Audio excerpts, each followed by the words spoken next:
अस्सलाम वालेकुम नाज़रीन, महरान टीवी न्यूज़ में अवां के भलीकार माया फराशा सब खां पहिरियां हिकु नज़र हेडलाइन ते।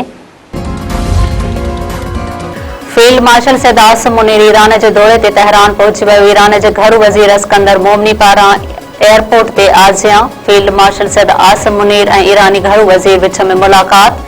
इलाक़ाई सूरत-हाल ते ॻाल्हि ॿोल। फील्ड मार्शल सैयद आसिम मुनीर ईरानी सदर समेत आला क़यादत सां मुलाक़ातूं कंदो। ISPR मूजिब फील्ड मार्शल सां वफ़ाक़ी घरू वज़ीर मोहसिन नक़वी बि गॾु आहे। दौरे जो मक़सद इलाक़ाई ऐं आलमी अमन ऐं इस्तेहकाम जी कोशिशुनि खे हथी वठणु आहे।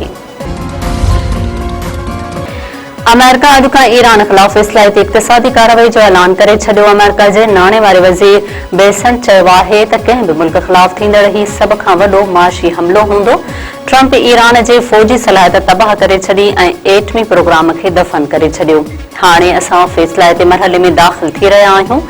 अमरीकी नायब सदर JD वेंस चयो आहे त ईरान वटि बैन अल-अक़वामी वापारी रस्ता बंदि करण जी सलाहियत नाहे। विच ओभर में अमेरिका जी मौजूदगीअ जो बुनियादी मक़सद ईरान खे एटमी हथियार हासिल करण खां रोकणु आहे। सदर आसिफ अली ज़रदारी जी सदारत हेठि इजलास। केटी बंदर रिथा जे मास्टर प्लान बाबति ब्रीफिंग। इजलास में वॾे वज़ीर सैयद मुराद अली शाह, सेनेटर शीरी रहमान, सलीम मांडवीवाला, नासिर शाह ऐं कासिम नवीद जी शिरकत। वज़ीर आला सिंध सैयद मुराद अली शाह सदर के मंसूबे बाबति ब्रीफिंग ॾिनी। सदर आसिफ अली ज़रदारी पारां केटी बंदर मास्टर प्लान ते कम तेज़ करण ते ज़ोर। PTI चेयरमैन बैरिस्टर गोहर चयो आहे त अॼु चीफ जस्टिस सां मुलाक़ात जी दरख़्वास्त कई हुई। चीफ जस्टिस जी मसरूफ़ियत सबबि मुलाक़ात न थी सघी।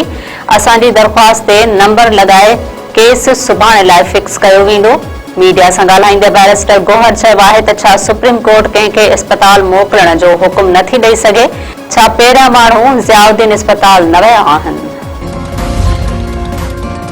सिंध जे कलमकारनि बि सिंध विरहाइण जी साज़िश खे रद्द करे छॾियो। हैदराबाद में वहदत सिंध कलमकार कॉन्फ्रेंस अदीबनि, दानिशवरनि, शाइरनि ऐं फ़नकारनि जी शिरकत मुक़ररनि ख़िताब कंदे चयो आहे त सिंध विरहाइण जी साज़िश वसीलनि ते कब्ज़े जी कोशिश आहे। सिंध विरहाइण जी साज़िश कंहिं बि सूरत में कामयाब थियण न ॾिनी वेंदी। अहिड़ियूं साज़िशूं न सिर्फ़ सूबनि पर मुल्क सां दुश्मनीअ बराबरि आहिनि।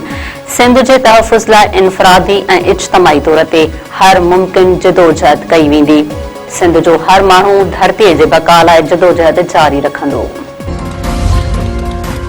नौशहर फिरोज़ में रोड हादसो। 2 नौजवान भाइर चीबाट जी फोत। क़ौमी शहराह ते तेज़ रफ़्तार ट्रक मोटरसाइकिल सवारनि मथां चढ़ी वई।